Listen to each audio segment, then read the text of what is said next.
What up? Going on? It's time for the most inconveniently scheduled live stream on the internet. Are you ready, Steve? Yeah, as we popped on, I just saw that news about Lionel Messi with the headline just itself is crazy that he was threatened by a gunman over, wait a minute, what is it? Something that a gunman who shot up his wife's parents' supermarket, something weird like that. So yeah. Yikes. Yeah, exactly. Not what you want. He's a World Cup champion. Anyway. Yes, threatened by gunman who shot up supermarket owned by wife's family. So I was like, that was quite a headline that grabbed me. Yep. We did communicate beforehand to make sure we were both wearing blue polo shirts. So that's something that, Steve didn't get the color right, but he did. I appreciate the effort he made. Blue Thursday, right? Yeah. It's more of an aquamarine, more of like a sea green kind of deal, but it's fine. It's fine. As long as it's not Carolina blue, right? That's kind of what I have. It's pretty close. Anyway, so we're gonna have a lot today. One thing I want to say, since this is the YouTube only audience, and so as we kind of get into the second season of this, we're kind of figuring out our I don't know how to do it, whatever. Not professionally. I don't care. And so what we're going to keep doing, and I think this is kind of a good rhythm we've gotten into, is this Thursday episode, especially for the off season. It might change when the season gets started, but like through training camp, I think we're going to continue doing this Thursday episode live as much as possible and throw a mailbag into it. Cause I think that's a good function that we do when we can chat with y'all and y'all can complain and we can shout you down and tell you to take steps back from the ledge or maybe jump off. I don't know. Do what you want to do. And then, but for the Tuesday episode, the episode that we record Monday and post on Tuesday, I'm not going to put the full episode up on YouTube unless it really merits it. In a lot of cases, I'll just post clips from it. So I did this week, like if we have good segments. And if you want the full episode, you'll have to go to the podcast. And so I know it's annoying, but we do want people to listen to the podcast, and we're giving the YouTube audience a lot of extra content here. So it's kind of a give and take, but I think it's worked well. And if there's anything you want in the podcast or in the YouTube version, you can hit me up here. You can hit me up on Twitter at Jeff Nowak. You can hit Steve Geller up, although I'll tell Steve no. So make sure that he knows what he's asking about.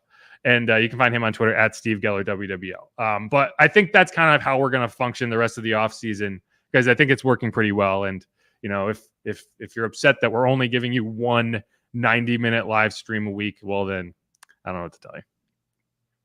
We're just gonna have to. We'll see how it goes, like you said, but I'm sure we'll satisfy the black and gold cravings. Yeah, and I mean, in a lot of instances, I will end up putting up the full episode because it's actually the funny thing is it's actually more time consuming in a lot of instances to part it out rather than post the full episode. But I just think we do want people to have to go to the podcast for something, right? Like your podcast player and. It gives value there. So that's I think that's a fair trade-off. We're in a world that is click needed. Yeah. And I mean, I think we give the YouTube audience plenty. I don't think that they're wanting, but it is basically me. This YouTube channel is called WWL Sports. It's basically Jeff's YouTube diary. Jeff's baby. Right. Yeah. Anyway, so that's kind of how we're going to go there. But today's episode, we have a lot to talk about. We came in, we had plans on what to talk about, but then the same stuff that we always talk about happened again. So we're going to do that. That's funny because I mean, you're right. You can't. It happened in a different kind of way. Yeah, and that's going to be Alvin, Derek Carr, all this other stuff. But yeah, we're going to get into that. And so, Steve, if you want to kick us off, actually, first, as a reminder, we do always do the mailbag in the back segment of this here program. So get your comments, questions, hate comments about all of that what I just described. Get it in there, and we'll get to it. I promise, as much as possible. But with that, Steve, if you would like to kick us off. Yes, indeed. Welcome inside Black and Gold. Steve Geller along with Jeff Nowak, and kind of some interesting tidbits to get to today. We have some NFL player team report cards, checking out those grades. Some interesting things really came up there, I thought, with the Saints and also other teams. Also, more Derek Carr watch, and we had Alvin Kamara getting his trial set today. So, Jeff, while Combine, you would think, be taking up most of the headlines, there's still some other little Saints tidbits that are taking up some of our attention. Yeah, and we did talk a good bit about the Combine in the last episode. So if you want to go back to that, we broke down a lot of the tight end position, running back, quarterback, that sort of thing. And the Combine technically starts today in terms of the on-field workouts. So, rather than kind of just rehash what we talked about without any real results from what's going on, we're going to get into some different stuff that's going on at the Combine, but isn't technically Combine related.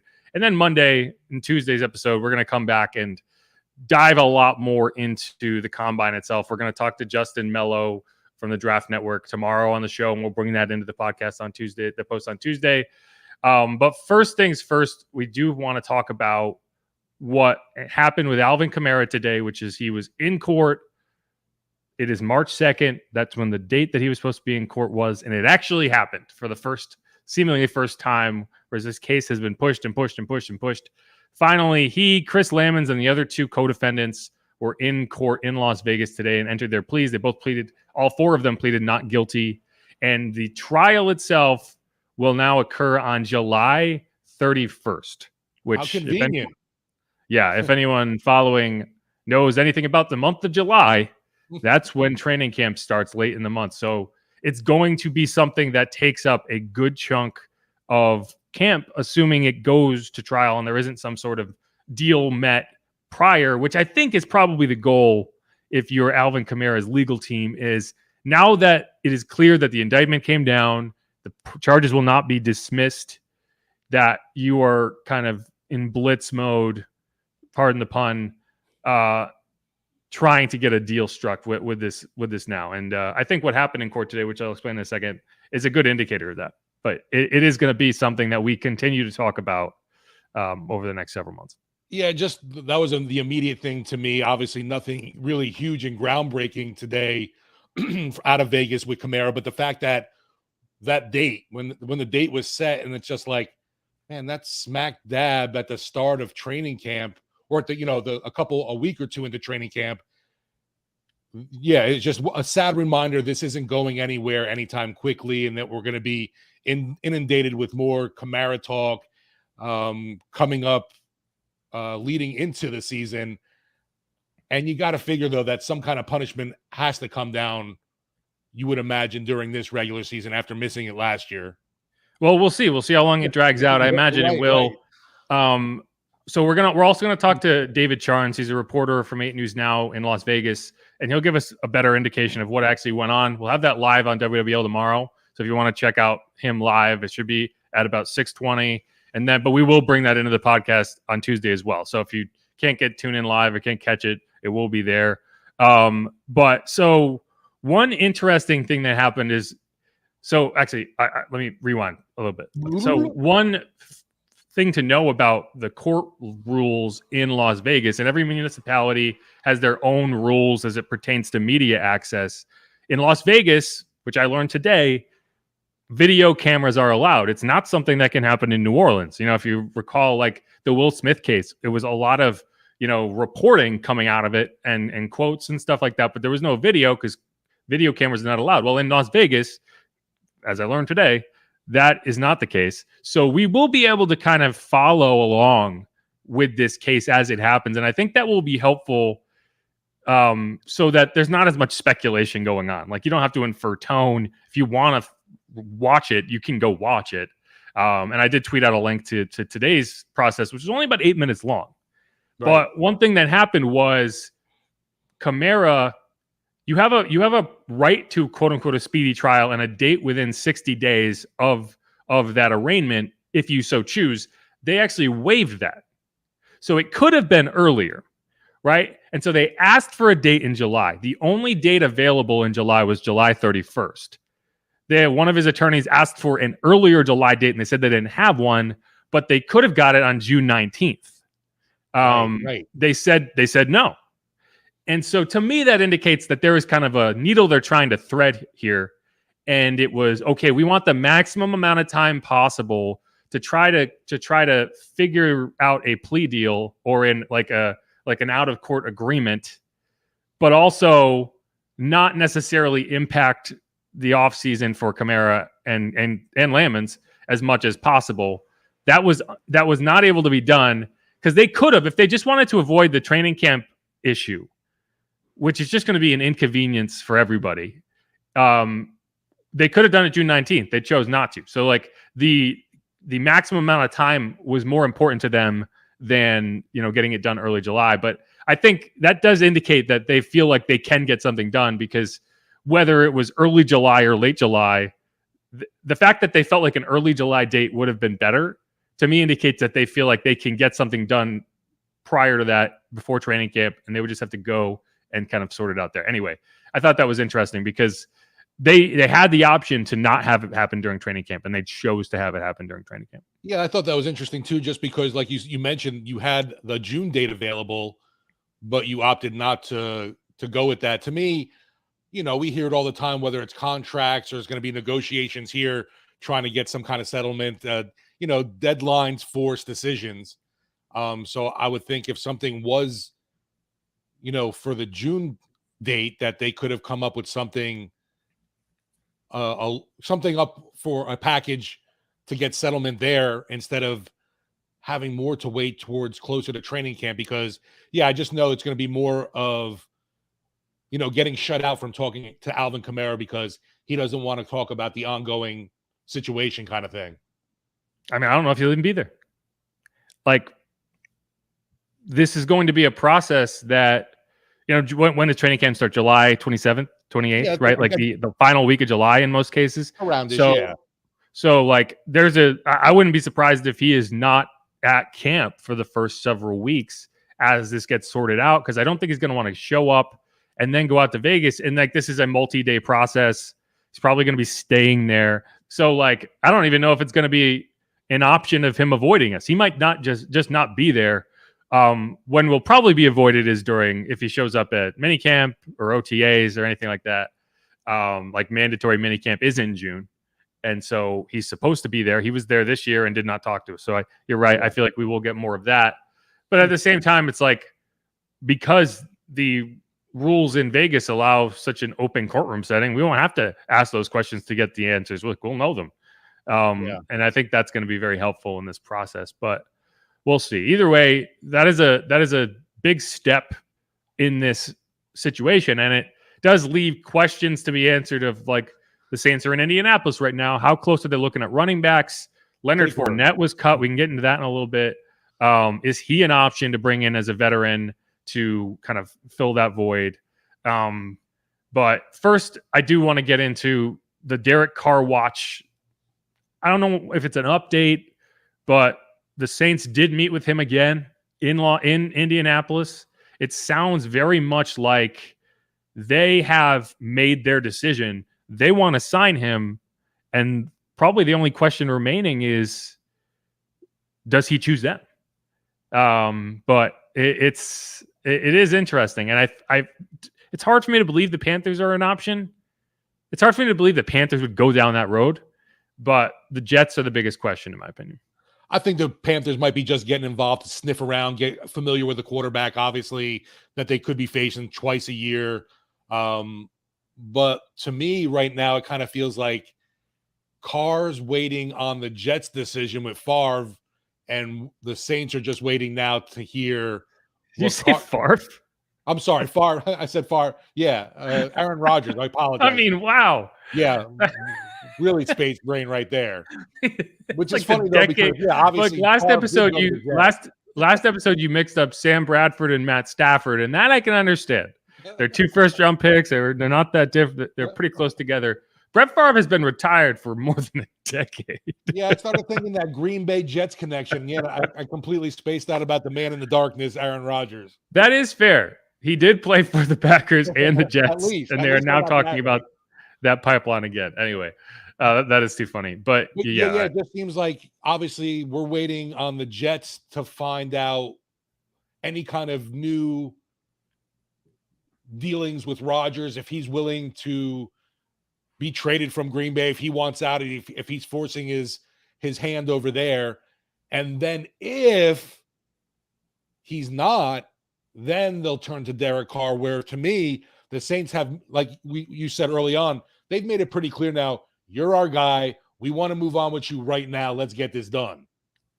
Yeah, I mean, I'm not even sure if they are actually planning for an eventuality where they don't get Derek Carr. And that in itself is significant. Like I think they believe they're going to get him. And to me, it's not even a question of whether the Jets get in the game. It's a question of where does Derek Carr choose? I almost called him Derek Char. Derek Charizard. Yeah. Derek Charizard. Because yes, the Jets probably could offer more money.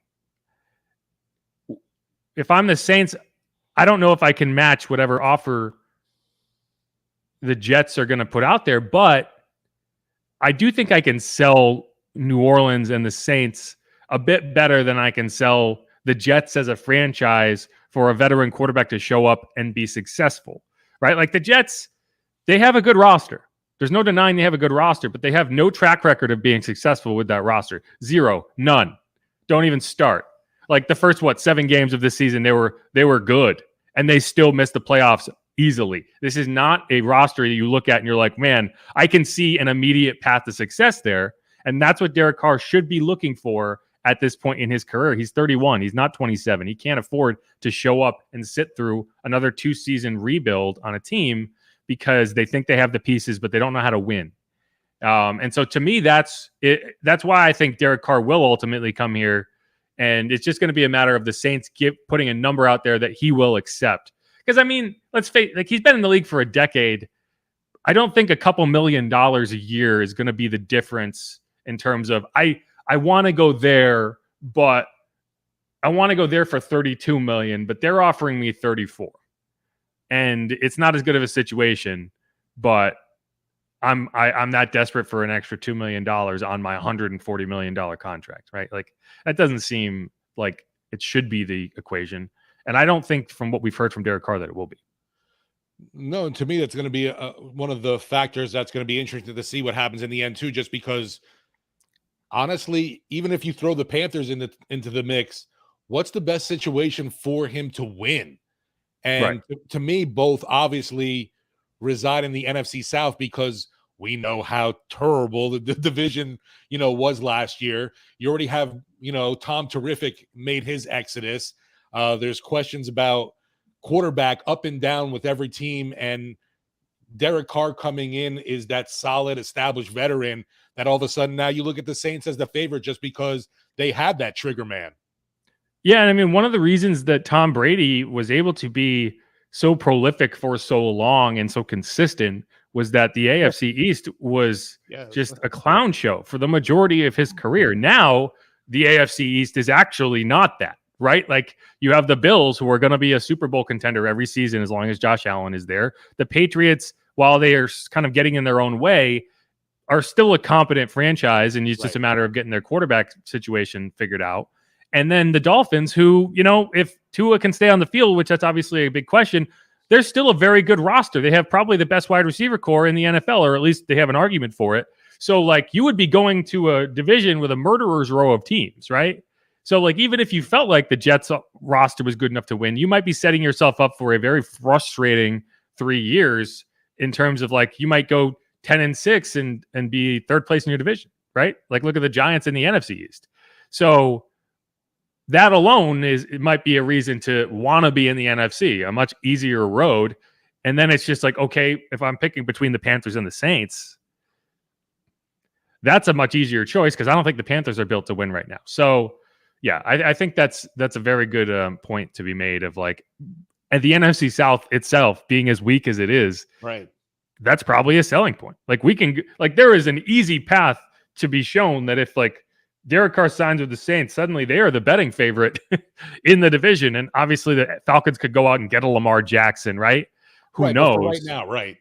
the Panthers could maybe go trade for Aaron Rodgers or something. I don't know. Sign Jimmy Garoppolo, and then they are a more competent franchise. But like the Bucs are going to start Kyle Trask if you believe him. So like, it's right there. It's there for the taking, and that's what I would be arguing to Derek Carr, and I imagine that's what the Saints are arguing to Derek Carr. I did think, I don't know if we want to get into it here, but the fact that if the Saints were to miss out on a Derek Carr, another option that has been mentioned then is suddenly Baker Mayfield, which was kind of interesting.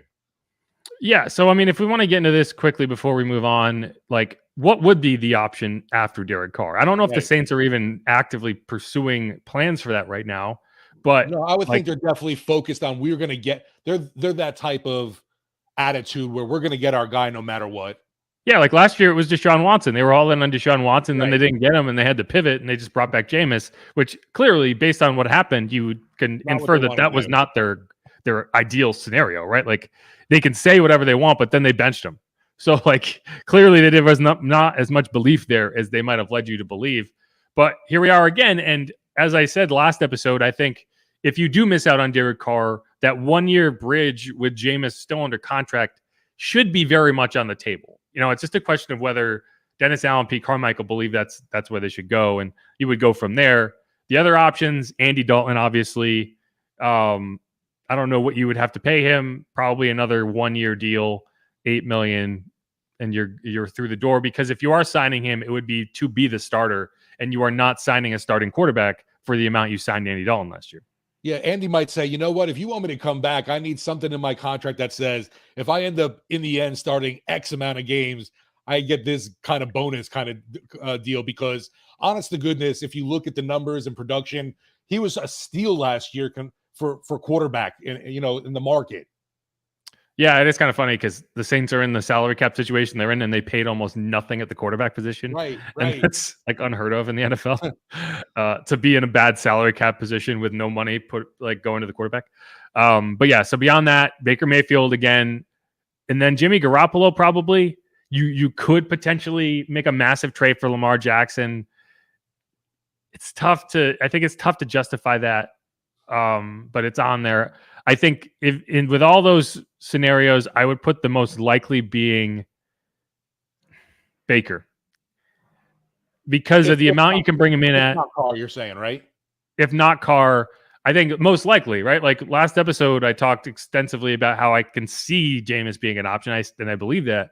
But the most likely option is probably Baker because you can bring him in at a really low number, and he has just enough upside that you can, fool yourself into thinking that it's a win now move, and you still have a chance, and you are not just punting your chance to win the division. And I think much like Marcus Mariota last year, I think Bobby made this point on Sports Talk yesterday, is signing Baker and drafting a Hendon Hooker would be almost identical to what the Falcons did last year in starting Mariota and signing and drafting Desmond Ridder.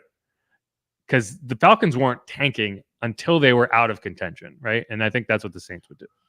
That's a question too, though. Now you look at that bridge guy. Okay, the Saints are going to move forward.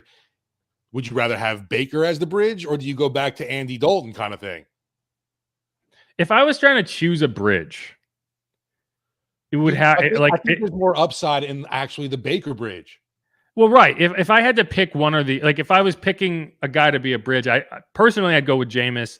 Knowing what I know about the Saints, they probably would go with someone else. And if I was picking between Dalton and Baker, it would be Baker, just because he at least gives you some optimism, right? Like you can make the argument that he played pretty well for the Rams down the stretch last year. Yeah, he was a number 1 overall pick, still young. Maybe, he gets to a new franchise and he is kind of a more mature player, and you get the Baker that that the Browns thought they were drafting, not the one that they got. And so that's probably where I'd go, knowing that you are still not heavily invested, and at a certain point in the season, you could go to a young developing quarterback if you needed to. And so that's where I would go. But yeah, it's it's weird because they are just every year they're trying to thread that needle. And so they're never going to make a decision based on this is the cheapest option, so it's what we're going to go with. You have to be able to sell it beyond that. And so that's where I kind of land on Baker. A thing too with the quarterback situation, I think we're kind of in agreement too that we could see Jameis Winston as that guy. Who knows? It sure doesn't seem like the Saints have viewed him that way. Obviously, from last year, it doesn't seem likely they'll hold on to him, but he is under contract right now. But a question to me too is, if you're like Taysom Hill, are you like raising your hand going, hey guys, can I have a go at it again? Or is it kind of after last season, basically this is who you are to us. You're not that starting caliber quarterback guy, but we want you and the RPO option stuff. Yeah, it's tough. I don't see them going to Taysom Hill. Mainly because his role in the offense worked. He had double-digit touchdowns. He ran for a career high. It was a successful part of the offense, and for the same reason that it worked in 2017, it worked in 2022. So could you get even more production though with Taysom running the whole show over Andy? No, you couldn't, because the whole reason it worked is because it's a changeup, is because it's not your primary offense, right? Yeah. If you all you had to do was spend all week trying to figure out how to stop that offense, you could stop that offense. Some teams are really good at stopping that offense, and then you would be dead in the water. Like San Francisco completely just knocked it dead. It was not going to work, and you had to figure out something else. So I don't see it. You brought back Pete Carmichael for a reason, and that reason isn't to change the entire way you were running your offense, right?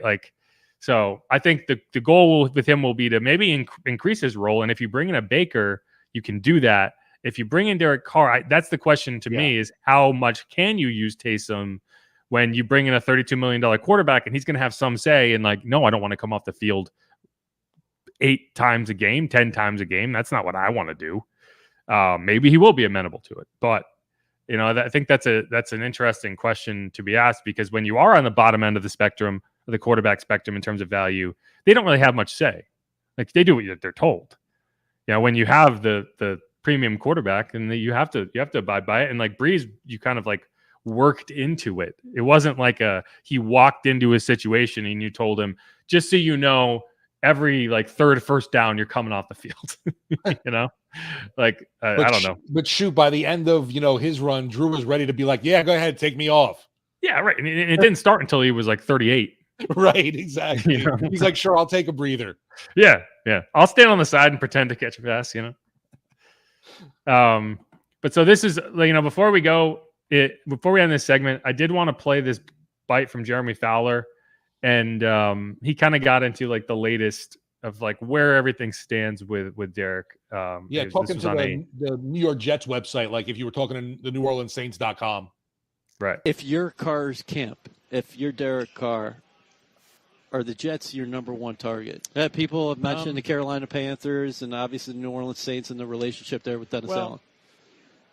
I don't know that for sure. What I know is that, I know that the meeting that he had with the Jets went really well. There's a good vibe there. I certainly think there's interest. What I know is that fit is really important to him. Winning is really important to him. And, I've even talked to some teams who wonder if Carr wants to go to the NFC just because it's a little bit of an easier path. Less of a quarterback pantheon, so to speak. You don't have Mahomes, Burrow, Herbert, Josh Allen, all those guys. Might be a path of least resistance to win. So that would bring Carolina into the mix because they have a talented roster, if they want to go that route. Saints, it's my understanding that they want to get something done with Derek Carr, that they're ready to do that. So he has options. It's just I get the sense that, he's just sort of waiting it out patiently so that second team can get heavily involved along with the Saints, and then you have more leverage. So it kind of helps him to wait a little bit in that way. They're ready to do that. Yeah, and I think the other thing he said there that's definitely true is I don't think this is going to wrap up in Indianapolis. I would be very surprised if the Saints are able to hammer out a deal with Derek Carr before the combine wraps up and everyone goes back, because, and this is a very important point, Derek Carr's agent wants to get the maximum money available. So he's going to play, even if Derek Carr says, I want to go to the Saints, whatever they offer, that's the top deal that I'm going to take. he's not going to tell the Saints that. Like, that's not going to be how this negotiation plays out. He's going to try to get the best deal. And keep in mind, he was able to get a huge deal from the Raiders, a team that shouldn't have been that incentivized to give him a no trade clause and $40 million a season. He was able to hammer that out. And so, like, this is a pretty good agent in terms of making that money. And I think if you are trying to get the maximum offer available, you send the Saints home and make them sweat. And I think that's going to be the gamesmanship going on. But I do feel pretty comfortable at this point that the Saints are in a good position as it pertains to signing Derek Carr, and it's just a matter of time. But I would be surprised if it's not wrapped up by, this time next week, maybe like mid next week, because I don't think he wants to get lumped in with the rest of the free agents. I think he wants to get his situation sorted out first. I love the fact that too, his brother, David Carr on the NFL Network, experienced obviously since he is the older brother, and took some, I guess, great cues from the agent saying, "Oh yeah, Derek's in no hurry. He's going to take his time with this entire process." And yeah, I would imagine too, like you said, even if Carr's even after this week at the combine, like, all right, we talked to whoever. I want to go to New Orleans, or it's even the Jets. You still make them sweat a little bit to drive out the price tag as much as you can. David Carr also seems like a fan of the Jets, which is weird because he played for the Giants, but he was wearing a green tie. Like, there's no way like when he was talking about the situation, it was like, you chose to wear a very specific color green tie, which is like the Jets color. It wasn't like sea green. It wasn't like the green that Steve's wearing. It was like JETS, Jets, right. Jets green. He might as well have been wearing a Jets logo as he went out there and talked about how great the Jets are. So I don't know. Yeah, there was one interview before Sean got dealt to Denver when he was on Fox that he did have an orange tie, and somebody asked him, was that kind of like a foreshadowing thing? And he said, absolutely. So who knows? Maybe David Carr's pulling this off. Yeah, I do. I mean, that is a good question of like, 3 teams doesn't seem like the optimal number for Derek. I think if for a guy to be that confident to veto a trade and just sacrifice $40 million guaranteed, I think he probably expected more teams to be involved. So maybe there was a team that I can't think of an orange team that might have been on the market. You could come close with Washington, and I've been wondering where the heck they're doing. Yeah, that's true. Washington is an interesting one, but they seem dedicated to Sam Howell. They did cut Carson Wentz.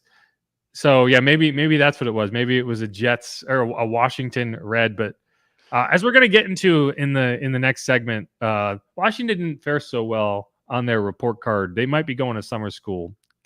And there's a few other teams. A champion got bad grades too. I don't know how that happened. The teams that got real bad grades are interesting. Are honestly more interesting than the teams that got good grades, because a lot of teams got good grades. The Saints training staff got an A-, which sounds good. And then you're like, oh wait, they were tied for 15th. That doesn't seem to add up. But yeah, so we're gonna get into more of that. Anything else you want to add before we close out here? No, just hoping that we can get done with Car Watch, obviously, just because there's a lot more other stuff to focus on. No doubt. Green tie conspiracy theory is real. I agree.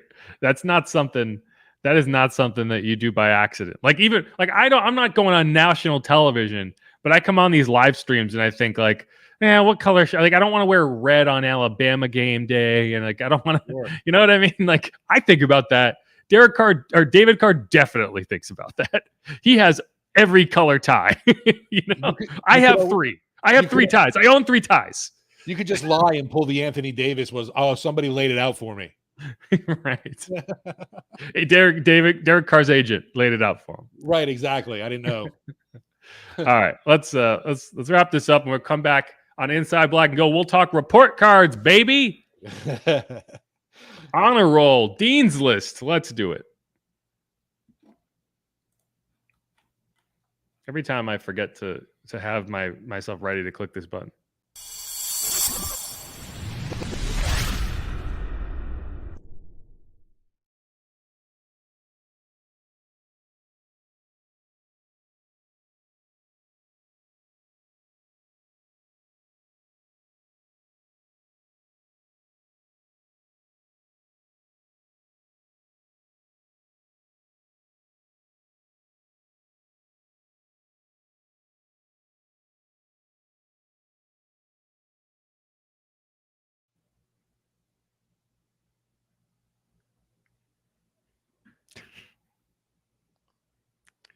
Can you do that? Can you do the like the Rock eyebrow?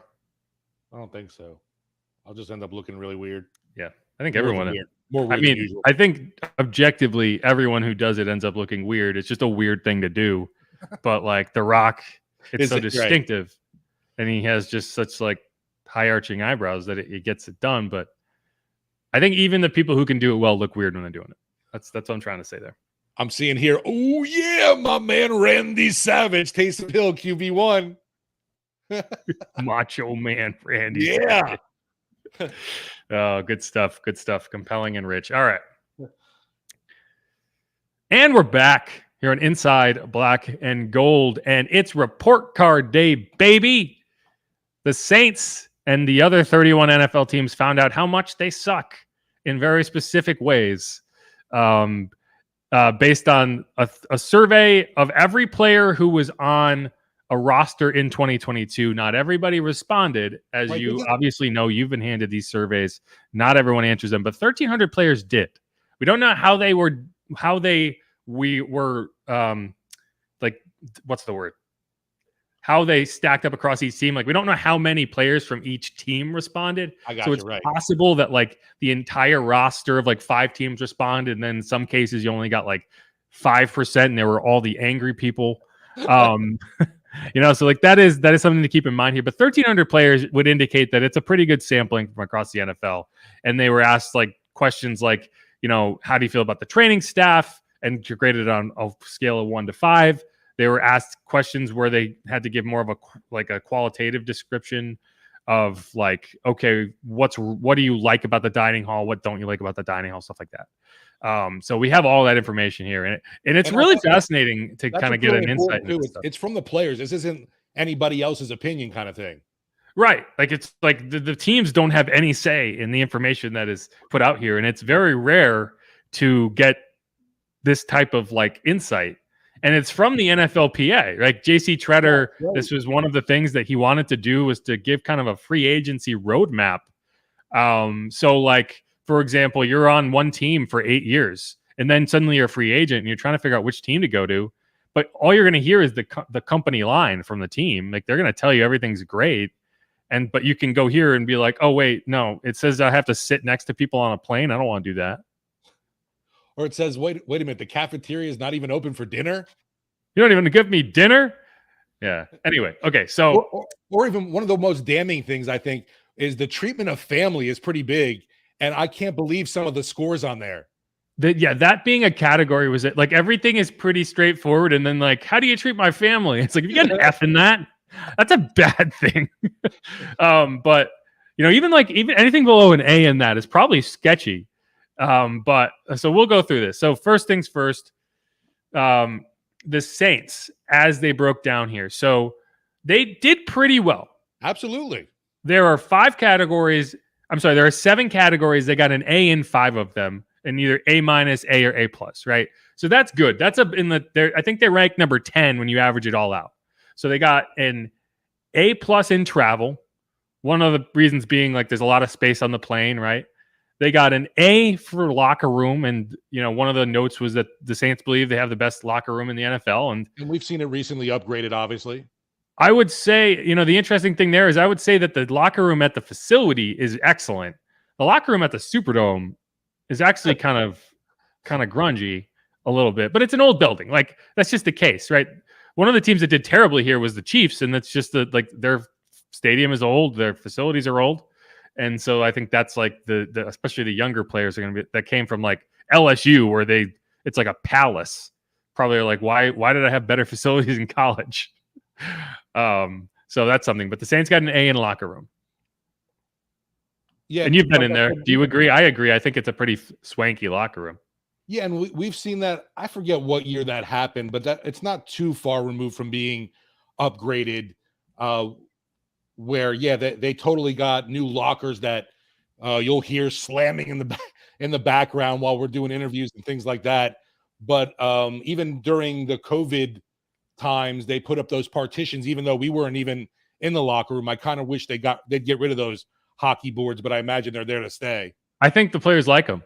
I think it's kind of like a privacy thing, and like they feel like they can sit in there and be like, it's probably nice. Like, it cuts down the noise. But yeah, there's plexiglass in between the lockers that never used to be there. And COVID's it's not over, but like in terms of the NFL changing its policies due to COVID is over.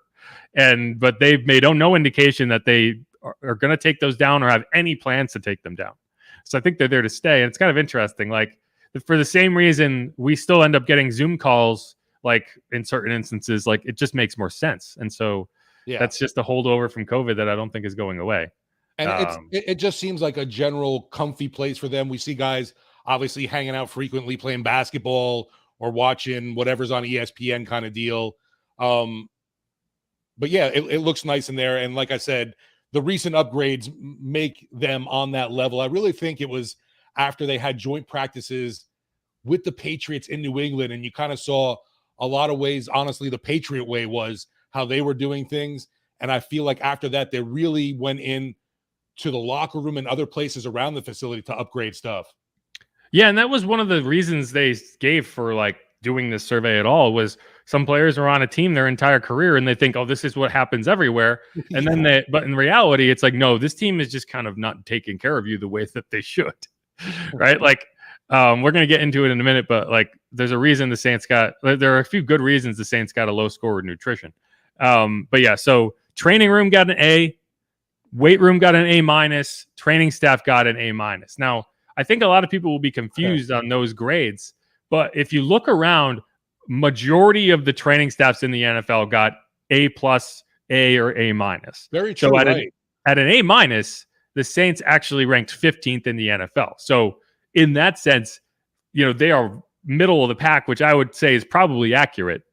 But I do think it's also an indication that the majority of NFL players feel like the training staff does a good job. Now, the medical staff, that's another question that was not part of this. And I think it's because that's an independent function from the teams in a lot of cases. Obviously the Saints have a relationship with Oshner. But like the training staff appears to be generally liked from the team. I'm just curious, is there any way, can someone leak Mike Thomas's report card that he gave back? Yeah. I wonder. I probably tanked the score a little bit. Like they probably got an A+, and then it was like 1 F. Yeah, when you brought that up, I really didn't think about that point. Like you said, how many of the Saints players really did go through with the survey? And is it just someone that wasn't even here that long kind of deal? Yeah, it's interesting, right? Because it's like it kind of makes you feel like, oh, this is the score.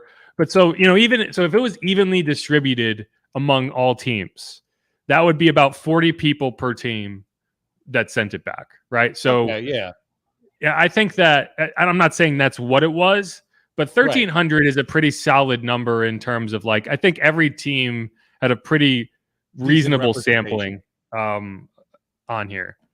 And I imagine like a lot of the veteran players were, it's just a veteran thing to do to be more involved. And so I imagine it was more veteran players than young players. But yeah. Yeah, and everything for the Saints part was good except for, you mentioned food. And except so sad nutrition. For New Orleans. They didn't just get an F. They got an F-. I've never seen that either. There's so many F-, and that's a grade, thankfully, I've never witnessed before. Complete anarchy does not exist. No F- exists. Anyway, it's just an F. You fail. Like F means fail. You failed. You even failed worse than failing, kind of with right. an F-. There in this survey, there are levels of failure, and you failed worse than anybody else. They're tied for last. But the reasons are interesting. Like I don't think you hear nutrition, you assume like, man, they're just giving them like Oreos and to like Hot Pockets. Go get games across the street. Right. But it's like, that's not really what it is, or at least that's not the majority of like this answer is more talking about the offerings in the cafeteria. And the biggest ding, according to this, is the Saints are one of 3 teams in the NFL that does not offer dinner service at the facility. And it's kind of strange when you think about it, because like, why not? I guess you figure maybe you have so many other great options around, but yeah, I don't know. It's a little curious. Well, I mean, like you think about like you I think part of it is because they practice in the morning in most instances. So Sure. their theory is a majority of the team is probably out of the facility by the time dinner would happen. And are you going to have a full dinner service for like 5 to 10 people who might be staying late? But it's just not a great look when you consider how much NFL franchises are worth. And like you can't have any dinner service available. So that's and the fact that the majority of teams do it now. The Saints are one of the teams that plays in warm weather. I think in instances like you go up to Green Bay and they practice later in the day. So that could be a factor, but it's definitely something that drove that score down. They also another criticism was that the actual dining hall itself was not very big. And they felt cramped in there, which I mean, it seemed plenty big to me. I don't know. But I guess I was definitely surprised the fact that, okay, when you saw F- and then you're reading the reasons, it kind of didn't really even out and equate. Maybe a D plus. I don't know. But F- seemed pretty extreme for the reasoning. Yeah. Well, I mean, that's not the entire reasoning. Like we didn't get. I'm just jealous always Fridays when we go there for practice and we're walking to the indoor facility and we see the Drago's truck is, char grill and oysters. And I'm like, man, I wish I was getting some. Yeah. And to be clear, those aren't the only reasons. Like the report card that was sent out is not a complete report of all the answers. It's just an average of the grades. And these are just some notes along with it. So like they didn't get an F- because they don't provide dinner. But that was one of the common reasons that they got a low score. And it is funny in New Orleans, but you do also think like, okay, if you've ever been to the team facility, it's not like there's a ton of dining options around that you'd want to eat if you're an NFL player, you're a professional athlete. It's like you could go to Smoothie King, and I'm sure a lot of the players do. But like, it's like, what are you going to do? You're going to go from the facility and walk into Cane's. But they have their own smoothie bar in the workout room too. So, I mean, come on. Yeah. And so I imagine that has something to do with it either way. But like I said, the Saints actually did well here. There are teams, and I just want to go through the teams that got F's and stuff. Right. What do I joke too, Joe Jeff, is like, obviously with the food situation, it's New Orleans. How can that be? But as media members going into the Superdome, we often complain about the selection there as well. So I don't know what it is, but we got to step up our food game when it comes to our sports teams. Yeah. So I agree. And so now let's go through some of the other scores. And these are just teams that got F's. And this is a very specific category that I think is important. Treatment of families. Brutal, right? Teams that got an F. And like, think about this. Like, these are teams that are trying to convince free agents to come sign.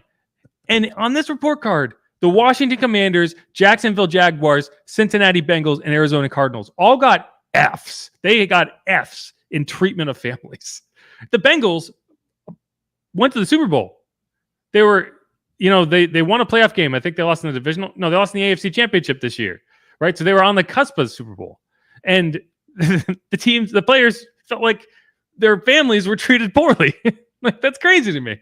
Really surprising. Yeah, especially, you look at the personalities around there. Number one, obviously your quarterback in Joe Burrow, and he seems to exude that more friendly, open atmosphere that, there is that kind of fun-loving family feeling, but that doesn't seem to be the case that the players are feeling for their family members, at least. Here's a couple like notes on the Bengals score here. One of 14 teams that do not offer a family room. One of 11 teams that do not offer a daycare. The Saints actually do offer both of those things. And so that's, that goes into their score. They got a B+. Here's another one. Players report that there is nowhere safe and warm for mothers and children to go during the game. Wow. And that breastfeeding mothers have sat on the public restroom floor to nurse their babies. That's pretty specific right there. Yeah. I think that qualifies for a bad family treatment score. Moms on the floor breastfeeding shouldn't happen. This is another team that got an F- in nutrition. So again, like, this is the Bengals, and they have failed 2 categories. They also got an F- in locker room. And an F- in travel. The Bengals, a team that went to the Super Bowl and then followed up with an AFC Championship appearance, got 4 Fs, 2 Ds, a C, and 1 A. And that A was in strength staff. Like, that's crazy. Yeah, it's definitely an awful look, but what's crazy is it really, you can't say has affected the Bengals winning, which is, number one bottom line. Which Another, yeah, and that's a good point. I want to get into that in a second. Another team that did terrible on this report card, Kansas City Chiefs. D plus, D plus, D minus, D minus, and then an F in travel. The Super Bowl champions. In 2 of the last 4 years, they made it in 3 of the last 4 years, and the other year they lost the AFC Championship. Got D's and F's in the majority of these categories. And I think, honestly, if you look at these, there's a serious argument to be made that not coddling your players leads to good results, because look at these teams in the AFC that are just dominating, and they think that the players are like, this sucks, get me out of here. No, that one definitely stood out because obviously when you think of the Chiefs, you think of a successful organization. They did have obviously issues with the coaching staff getting into some trouble, like Andy Reid's son kind of thing, but that doesn't really bleed into the players kind of voting on things like this. And to just see some things like the Arizona Cardinals, man, they looks like such a cheap organization. They charge their players for food. Like it comes out of your paycheck. You ever see Moneyball? Yes. Is that scene where David Justice is like, why do I have to pay for soda in the locker room? He's like, Billy likes to keep the money on the field. I'm like, soda money? But apparently that's what's happening in Arizona. It's hey, maybe that was something Sean's like, I'm not working for this kind of this organization that's going to, cut corners at certain spots and not, these dudes obviously work hard and you are paid well and you expect to be treated a certain way. Well, I think it's just, I just find it fascinating, and that's why we're talking about it for so long. And I just think it's really interesting because you talk about free agency, right? And players choosing certain teams. It's not always going to be the team that offers the most money, right? Like there are instances where a player wants to go to a certain team and there's reasons for that. One of the reasons is, my wife just had a baby and she doesn't want to sit on the bathroom floor at a Bengals game, trying to nurse the child. Like, I mean, there is more to it than just that. And I do think it's really fascinating. There was only a couple teams that got straight A's. One of them was the Minnesota Vikings. They got A's in every category as far as I can tell. A minus, A plus, A plus, A plus, A plus. So that's for a team that lives in permanently in the snow. That's I guess they figured out in order to get people to go to Minnesota, they have to treat them well. And I think say what you want about Jerry Jones, but man, Dallas Cowboys came in pretty high. They did. Miami Dolphins, they got a C plus in treatment of families, but they got A's in everything else, which is impressive. Yeah, I was going to say, did you read the little thing, the side note on why maybe the Dolphins thought that about their family? That's what I find interesting. It's like, obviously, what is the reasoning behind that? Especially, I think you can draw your own conclusions when you see weight room or training staff, kind of things like that. But, for something as pretty egregious as the treatment of family being bad, it's like, what is this? What are teams doing? Well, I think to one extent, it's like players might have come from a team that treated that was very amenable to, you have 20 family members coming in. Great. We have a room. They can go hang out in them. And then other teams don't have that. Right. In this case, saying real quick, just to the nitpicking against the Dolphins, they only give a limited number of passes to the post-game area, which players with larger families feel is restrictive. I mean, right. There are levels to this. Right, exactly. And if that's the worst thing is your extended, your great aunt from visiting from Kalamazoo can't get into the family area because it's packed with 50 people and the room's not big enough. It's a fire hazard. Okay. If you have to be bad at something, and that's why if I'm the Saints, I'm like, you know what? Most teams did not get straight A's in this. And if the only thing that they can say badly about me is, we don't offer dinner, which is something that if I'm the Saints and I'm looking at this, I'm changing. Absolutely right. I am finding a way to have some sort of dinner service. And then anyone who has questions about it and looks at this can be like, you can be like, yeah, we saw that team players wanted it. We added it. And then all of a sudden you are getting straight A's. So, I just think that, and anyone could look at this. I posted something on WWL and it has a link to the entire report card at the bottom. So go check that out. Anyway, I think we can kind of wrap it up there and get into the mailbag, but I thought that I could go through this for hours. It's just so fascinating to. I agree. I thought it was great too, just to see how well the Saints did match up against teams in the NFL too, and why players would want to come here. Yep, I agree. Except for nutrition. Except for nutrition, there's a few like no team's training staff got an F, which I guess is important. If your training staff got an F from the players, fire the training staff. I would argue that the Kansas City Chiefs, Washington Commanders, both of whom got a D. Kansas City Chiefs got a D-. That staff should be fired. One of the complaints about the Chiefs was that players did not feel comfortable reporting their injuries. Wow. Which is nuts to me. Like, it was rated the lowest among training staffs in the NFL. They feel discouraged from reporting their injuries. They do not feel they get the level of personal care that they should. They fear retribution for speaking up, for better care. Why would a free agent sign there? And I'll tell you why. Because they win. That is wild, though. How does that philosophy work and breed winning? And here's the thing. And I would bet money this guy gets canned. With the lowest rating and concerning qualitative responses, we learned that players' key concerns are with head trainer Rick Burkholder, not the rest of the training staff, which is generally liked. Like, that guy, if he's employed this time next year, that's crazy to me. This report is basically saying fire this guy into the sun. I was going to say thrown under bus immediately. Yeah, and like he probably didn't even know this. Like, how does that guy feel right now? How does the Chiefs organization feel knowing that their entire team was like, this place sucks, get me out of here? How does that stack up too? Has any other names been mentioned, or is that the only guy that's been called out personally? That is one of the only times I've seen. I've gone through a lot of these, and that is the only name I have seen where they were like, everyone hates this one specific person. That is great. And like it's like just to be clear, it's really just this guy. All the rest of the trainers are fine, but this guy sucks. Oh, man. Right. You're cool. You suck. You're cool. I'm out. Yeah. I do want to look at the Commanders now because those are pretty awful grades, right? They got an F- in training room.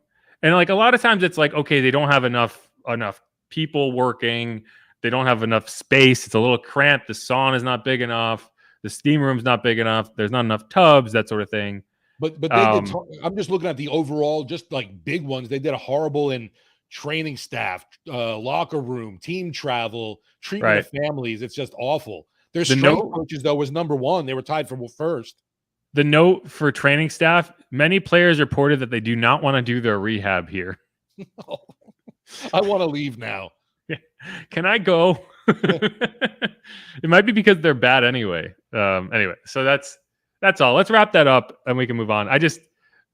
People might not find that as fascinating as I do, but as someone who spent a lot of time around the Saints and not other teams, it is really fascinating to me how the players view the team. Because again, the teams had no way to mess with this at all. It was purely player feedback. And that's another thing. This is from the players on the teams. There's no media involvement. There's no, former coaches or staff members being involved with this. This is your current players talking about your facilities and the team's environment. And definitely some eye-opening stuff. Biggest thing for me, happy that the Saints were pretty much an A organization overall. One more before we go. This is you mentioned this. Quality of food ranked 32nd for the Arizona Cardinals. If players would like dinner, it will be boxed up for them. But players reported that the team will charge you via a payroll reduction. They are the only team that does this. Come on.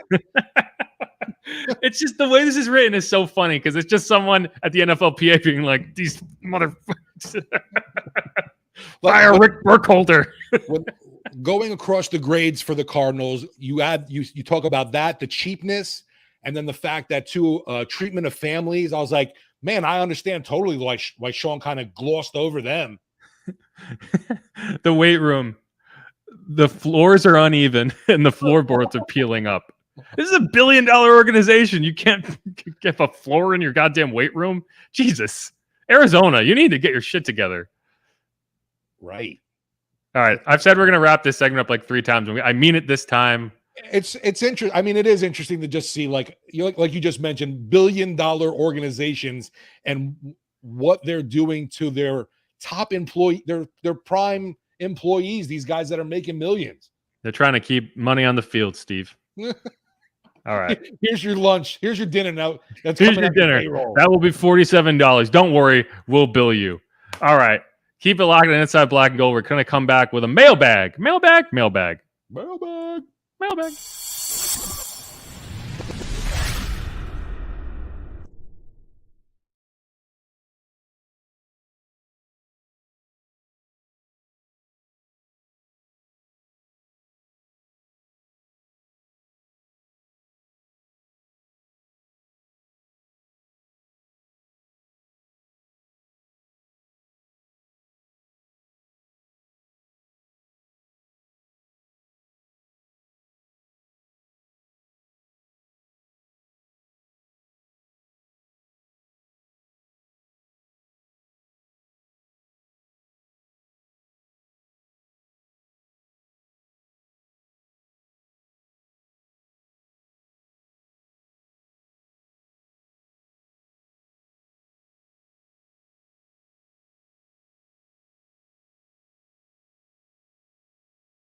All right. Thanks for everyone for hanging out there. I had to go through and star a bunch of comments so we could get to them.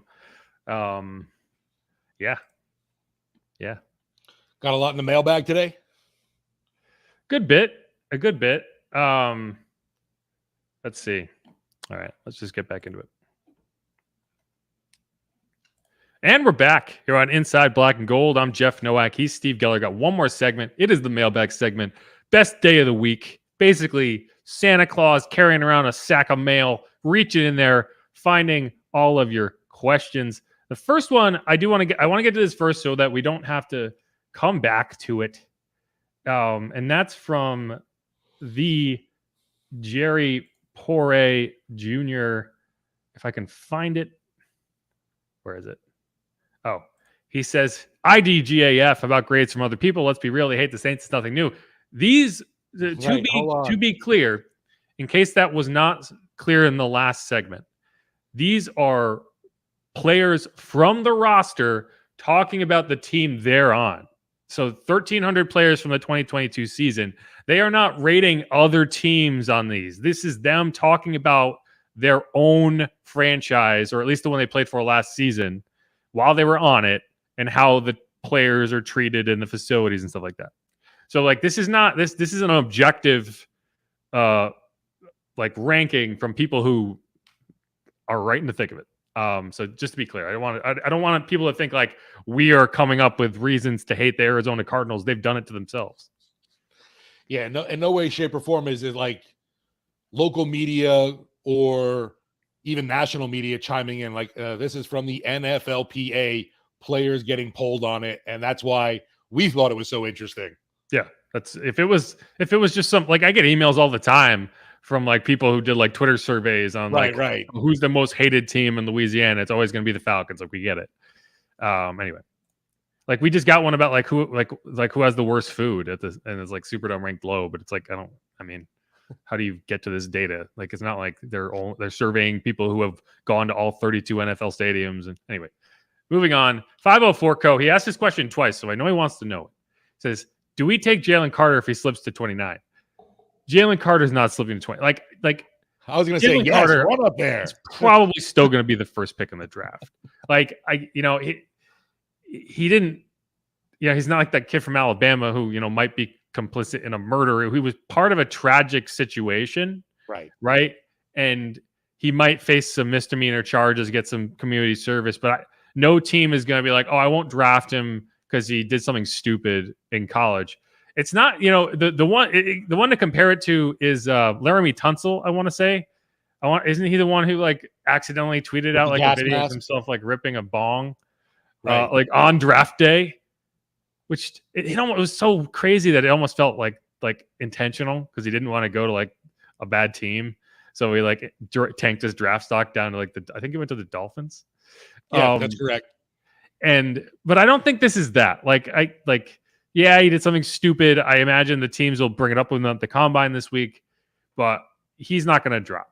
He might maybe a couple picks because when you're picking at like number 3 in the draft, there's so many good options available that if you do have character concerns about a guy, he might get past that, but he's not getting out of the top 10.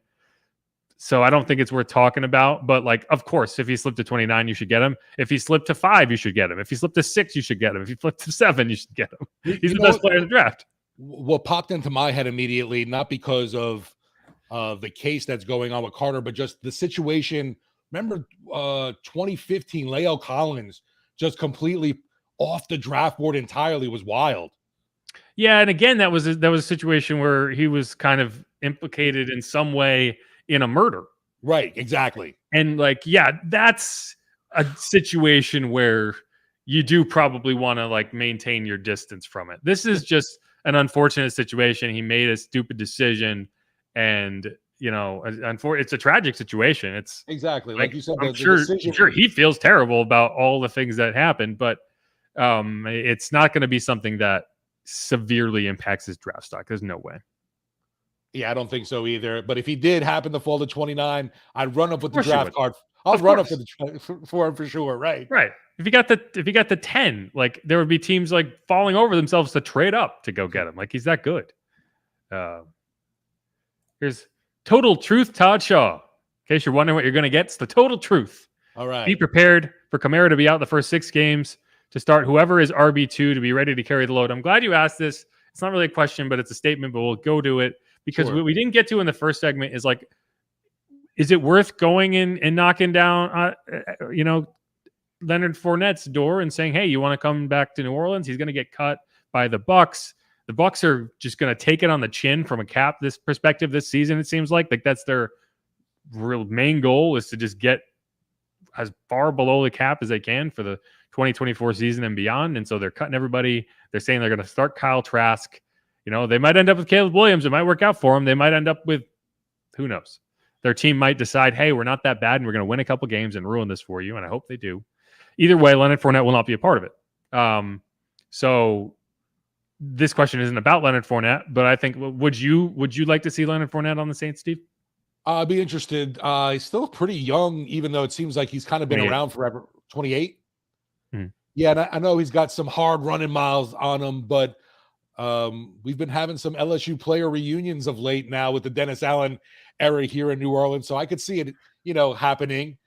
Just questioning though, from the Leonard Fournette front, is coming home really that more important to him than possibly another Super Bowl ring? And I think there's going to be teams like, just the top of my head, like a Buffalo, a Philadelphia, that would be willing to pony up for that running back. It's possible. Again, it's like I tweeted that another homecoming might be fun, and like it is worth mentioning because I think Sean was against storylines like that would like be a distraction or like take away from what they're trying to do because he's like a local celebrity, right? And I think that he was it was too much of a coincidence. It was too much to be a coincidence that it like never happened. You never saw LSU players, at least not in the like recent history. And last year alone, you had Tyrann Mathieu and Jarvis Landry. Obviously, Jarvis, it's funny because they went in complete opposite directions. Jarvis started as hot as anyone. He had a 100-yard receiving game and had that awesome catch and the Falcons come back to beat the Falcons. And then by week 3, he was basically done because he hurt his ankle and he was out. Whereas Tyrann Mathieu, I think, started very slowly, but by the end of the year, he had played in all 17 games and he was playing his best football by the end of the season. And so it could, it's a good example of like, okay, it can go well, it can go badly. In this case, I think if Leonard is amenable to coming home and taking a short-term deal, he makes a lot of sense, right? He's a guy who you would trust to start if Alvin does miss the first 4, the first 6, the first 8 games, or maybe just disappears for a stretch in the middle of the season. He's a guy who you would feel like could handle a starting role. He can block, he can catch a lot better than I think people realize. He caught I think it was 76 passes last season, which Tom Brady loves to pepper the running back. But even by those standards, like Tom Brady typically throws to receiving backs. So, and he's a guy who you could sign as a short-term kind of stopgap, knowing that next year you're going to be in an awkward situation with Alvin, and also still draft someone. You could still draft a Tajay Spears in the 4th round, maybe an Evan Hull, maybe whoever, Devin A. Shane, anybody, and you can groom them behind Leonard, but you won't have to be in a situation where you have to go a stretch of 6 games with that guy being your bell cow, and you might not trust him yet. So to me, it would make sense, and I think I'd expect them to at least make the call. Whether Leonard is willing to do it, fine. It's like you set a number, and if he's willing to come on it, then that's great. That's what happened with Jarvis last year. They didn't sign him right out of the gate. They waited him out. The market wasn't what he thought it would be, and he was like, you know what, I'll go back home for 1 year, $6 million. And at that time, it felt like a great get for the Saints. It just didn't work out, and so I think you're going to see a similar thing happen this year. Yeah, I like the whole get for them from a need aspect, and the fact that, hey, getting a guy that knows your division rival also well too never hurts either. And we could see Fournette maybe extract some revenge on the Buccaneers. There's another one. Is Jamal Williams 504 Co. He says he wouldn't mind Jamal Williams, and yeah. I mean Jamal Williams. I mean I'm looking it up right now. I know he had an insane number of touchdowns. I can't remember off the top of my head. I want to say it was like 18. He was definitely one of those fantasy surprise studs, I think. He had 17 rushing touchdowns. It's crazy when you consider Alvin Kamara had what, 1 all season? 17 rushing touchdowns on the Lions. Not exactly the most prolific offense you can imagine. 0 receiving touchdowns though, which is he was not used barely at all. He only had 12 receptions all season, which is odd because I remember him being like a decent receiving back on the Packers. Let's see, how many receptions did he have? Yeah, I mean, he had like 25, 20, 30 guy, huh? Yeah, like in 2019, he had 39 receptions. In 2020, he had 31. Even last year, he had 26. For some reason, this year, he played in 17 games and caught 12 passes for 73 yards. I don't know. But either way, yeah, I mean, he's an interesting guy. I'm just not sure, like, is he a guy you're going to want to trust for 6 to 8 games? Maybe. He's a free agent. I bet he gets paid pretty well. And then that's the other thing. Is he going to be in a range where you're not having to pay too much? Which, when you rush for 17 touchdowns in a year, I think you did a pretty good job of getting yourself paid. Yeah, and I think, did you get to watch the Detroit Lions Hard Knocks at all? I did not, but I did see his interview after the Week 18 win over the Packers. That was really just exclusively them being like, go to hell, y'all, because we can't even make the playoffs, but we're going to ruin it for you anyway. And he experienced like the entire gamut of human emotion in like 30 seconds. It was fantastic. He was crying, and then he was like, don't mess with us. It was good. I didn't do Yeah, well. it was just definitely to me one of those personalities that stuck out. And I would think Detroit would want to keep him around, but I wouldn't be opposed to, obviously, if the Saints could bring in a guy like that. Shoot, we'll definitely take 17 touchdowns a year, obviously. Here's TTT again. Total Truth Todd. He says, what some see in Carr, I don't get. A QB never won a playoff game and a losing overall record doesn't make sense. 30 to 35 million is too much, essentially. And I agree with that. I mean, I understand why you're saying that. We don't need to get too much into it. We already talked a lot about this in the first segment, but I mean, I can understand the hesitance to shell out that kind of money. But what I think doesn't really matter in this case. It's like, what do the Saints think? And I think it's pretty clear that the Saints think that getting a quarterback that is stable for this year and however long down the road is important. And I think that's what they're going to really try to do. I'm curious. Obviously, what do you think with the fact that obviously Carr is asking? It's what he wants is $35 million. Do we really think he's going to get that? Because I don't. I'm thinking maybe more in the 31, 32 range. I'm hoping the Saints can do something like a 29, but there's no way he's getting 35 a year, I feel like. I think the Saints are going to pay as much as it takes to get him within the range that they are willing to do it. I don't think they're going to lose him because they only want to pay 29 and he wants 32. Right? Like, for the same reason, I don't think Derek Carr is going to walk on the Saints because he can get a couple $1 million somewhere else. Like, we went through those team grades, right? Yeah. Like, if you want to be somewhere and you feel good about the organization and you're in a position where you've made a lot of money in your career, I don't think you're going to let $2 million or so a year warp your decision by that much. And I think the same is true for the Saints. If they're committed to him, they're not going to say, well, we can play hardball and get it down to 28.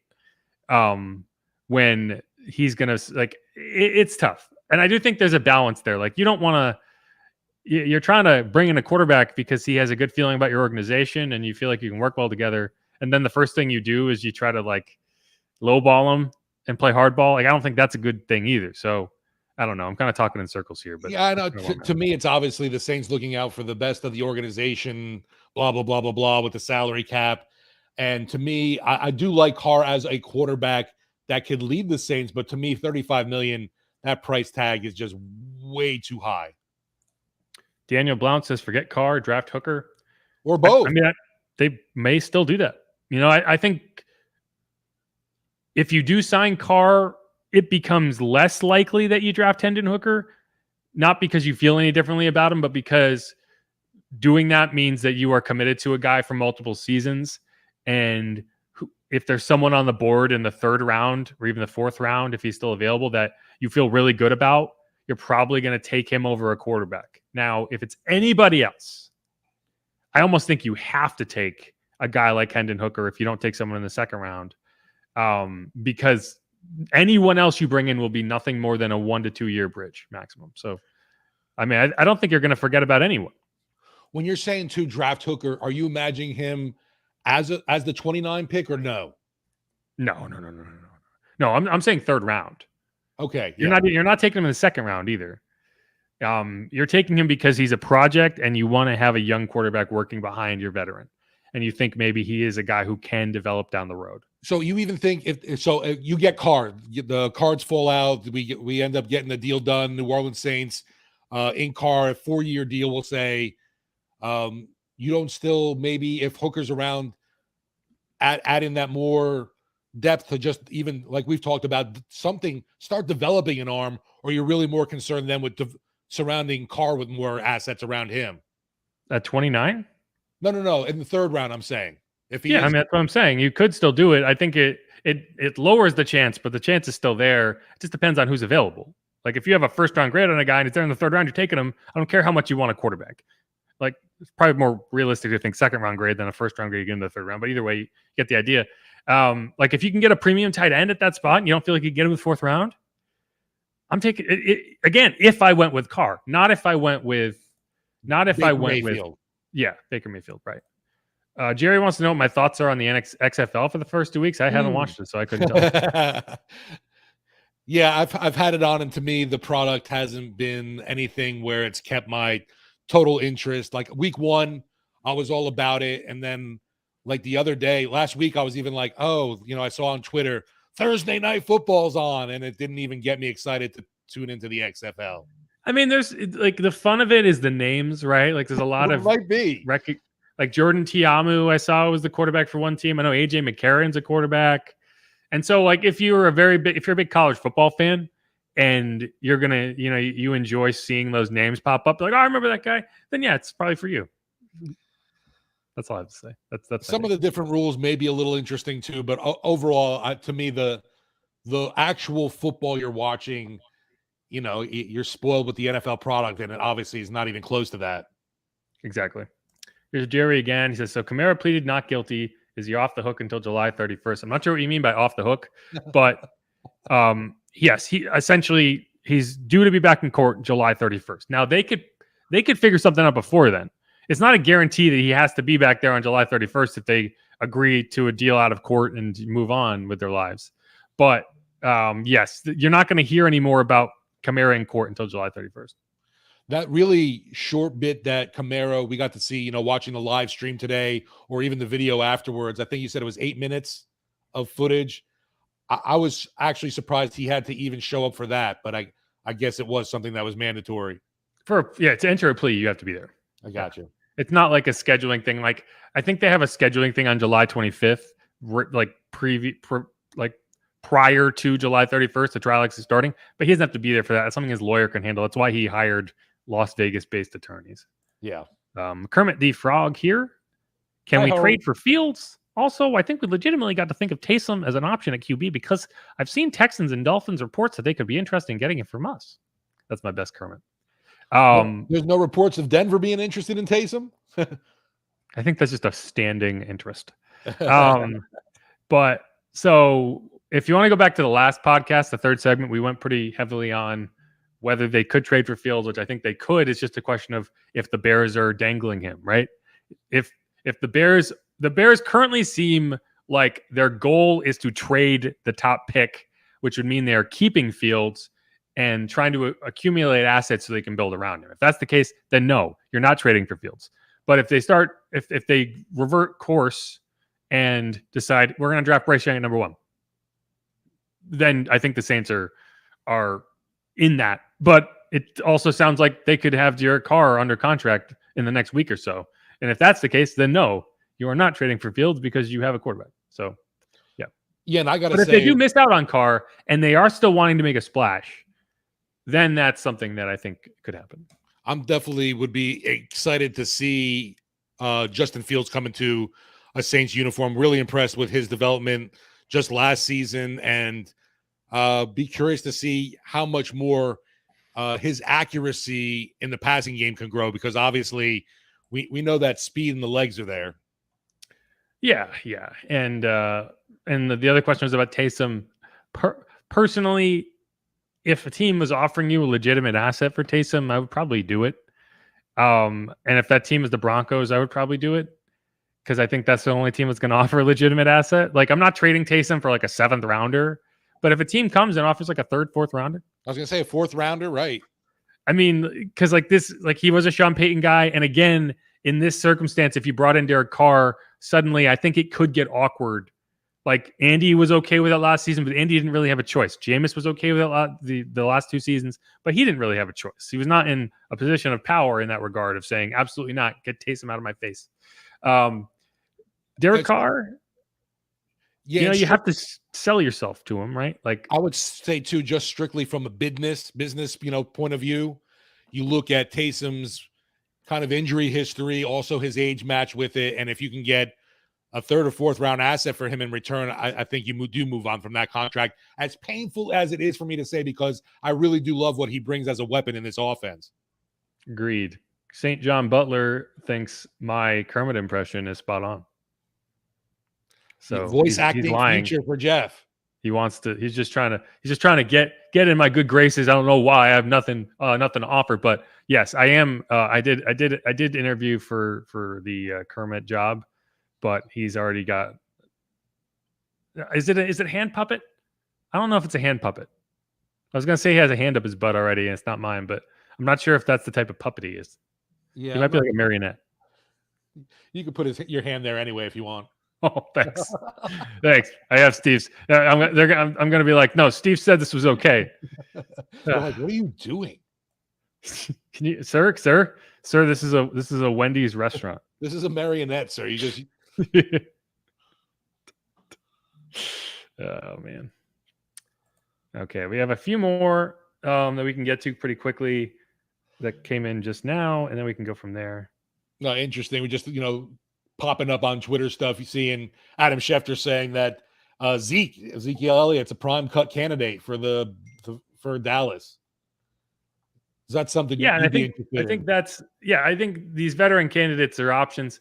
I would be very surprised if Zeke goes in, if he gets cut and he goes in a range. Like, one of the reasons you can get Leonard Fournette, or at least you could like feasibly get him, is he's going to have a low market. Like, his market's not going to be huge. He's probably going to sign a 1-year deal, and the question is, why would he sign it here instead of Buffalo? Well, he's from New Orleans. He likes the warm weather. Maybe he doesn't want to go live in the hellscape that is Buffalo in the winter, right? Like, I wouldn't. That would be a factor for me. So I don't know. And I don't think Tyrann Mathieu wanted to come back here earlier in his career either. Like, that's another point. Like, Tyrann was always like saying, like, I don't think New Orleans is a good place for me to be. And it wasn't at the point that he was at in his life when he went to Arizona, and then he went to the Texans, then he went to the Chiefs.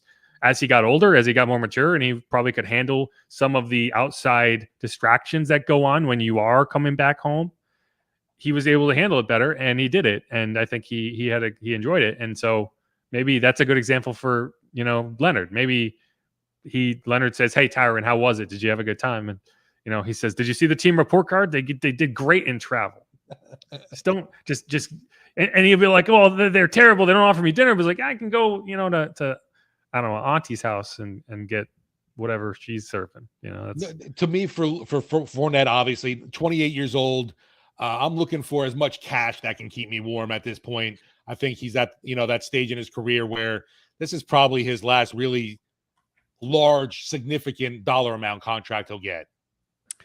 It's possible, but yeah, I actually just. Well, he has won a ring already. That's one thing to keep in mind. Like, you talk about ring chasing, he has one. Right. You always want more, though. Yeah, sure. You wouldn't be in the NFL if that wasn't a goal. But at the same time, like, I think there is an extra oomph when you're talking about ring chasing. Like, why would you consider living in Buffalo? Well, I want to win a ring and I don't have one. Once you have one, living in that just awful place. And I can you tell I don't like snow? I don't know. Von Miller tried it. Yeah. And then he faked an injury. No, I'm just kidding. He actually... All right. They don't want Carr. We can move on. See, to me, Jets gang. We got the Jets gang. I don't know. Is that CJ Stroud? We saw that them calling Carr is not hot garbage. Please. No, he's cold garbage. I'm just kidding. He's like the Mardi Gras beads. Like, everyone wants him when they're on the float, but then they land on the ground and it's like no one would ever pick them up. Is that a good analogy? Does that work? That's pretty fucking. Like, if you're picking up Mardi Gras beads off the ground, something's wrong with you. Yeah, it's but like, once the guys they're holding them up and you're like, give it to me. Nobody else wants. They're on the ground. Why would you want that? Yeah, that once they hit the ground, it's garbage. No. Anyway, that's mean. I'm not going to compare Derek Carr to garbage. Come on. But Jets gang says Saints can't trade up for a QB or pay Carr. Y'all might end up with Jimmy G or worse. Well, go away, Jets gang. I'm just kidding. We appreciate it. I don't know why you're here, but thanks for watching. See, to me, or worse, we end up with Baker Mayfield. That to me is the or worse. Got Pasty-ish here. It says Jeff/Steve. Great show as always. Thank you. They want to know, what specific scenarios do you feel might lead to DA being let go midseason? It's tough. I mean, like, in order to fire your coach midseason, it has to be an untenable situation, right? Because it's not good for anybody. It's not a benefit to fire your coach midseason and then say, like, yeah, everyone who's on the roster, it's a free-for-all. Like, that's not what you want to be in. And that's not a situation that I envision the Saints ending up in under almost any scenario, right? He might get fired at the end of the season if things go really poorly and, like, they finish 6-11, if they take a step back. Sure. But I really don't think that DA is going to get fired midseason this season, unless, like, it's anarchy. If he loses the team completely, if players come out and start like bashing him in the media, that sort of thing. And like I say this like very seriously, we were nowhere near that point last season. I never got an indication from anybody that was even like a thing. And like go look at Carolina, right? Yeah. Like Robbie Anderson was openly feuding with Matt Rule. Like that's how you get fired midseason. The Broncos went on national television and Nickelodeon and got embarrassed on Christmas Day. That's how you get fired. Not by losing a close game to the Patriots, the Bucks, albeit in the most devastating fashion possible. That's not how you get fired. That's how you set the stage for like maybe we make a coaching change at the end of the season. Anyway, I do not think it's likely that I think it's very likely that DA makes it through this season, and then based on the results, I think you go from there. But that's kind of my long-winded explanation there. No, I'm 100% on board with you right there because, yeah, my whole thing is you never saw this team quit. You never saw a team that completely gave up in a game. They were always competitive, and while things were maybe frustrating on some decisions were made or some silly penalty kind of thing, it was never like you felt this team did not believe in one another or the coaching staff. And, yeah, it would have to be complete. I love what you said there, anarchy on the sidelines where, you know, they're a 2-win team. Players are fighting. They're at each other's throats kind of deal. And you start hearing those whispers of, oh, Dennis Allen has lost the locker room. And that's a scenario when there could be that midseason firing, but that's not likely the case. And it really is. Yeah, I mean, like coaches get fired for bad results. Coaches don't get fired midseason unless there is no alternative. Like Cliff Kingsbury, they were ready to fire him probably from like week 6, but he made it to the end of the season because it just doesn't benefit. Like it's not like you're going to get better as an organization. Like the Panthers did it and like actually managed to be competitive. That's rare. That's the exception. That's not the rule. Looks like we're losing Steve here. Uh-oh. Your internet's crapping out. Did your son get home and start playing Call of Duty or something? He did get home. It is past 3:30 now. So that's exactly what's happening. Sucking up my Wi-Fi. Yeah. All right. So that's a good indicator that we need to cut this off. We've been doing this for about 90 minutes. We still have more comments in there. I appreciate it. If you do want me to get to it, you can hit me up on Twitter with anything. My dog's barking. He wants us to stop All too. hell's breaking loose now. You can hit me up on Twitter if you have any other questions. I'll get. I try to respond to everybody who asks me questions on Twitter at least once. Sometimes I have to cut it off. So if you want anything, hit me up at Jeff Nowak at Jeff_Nowak.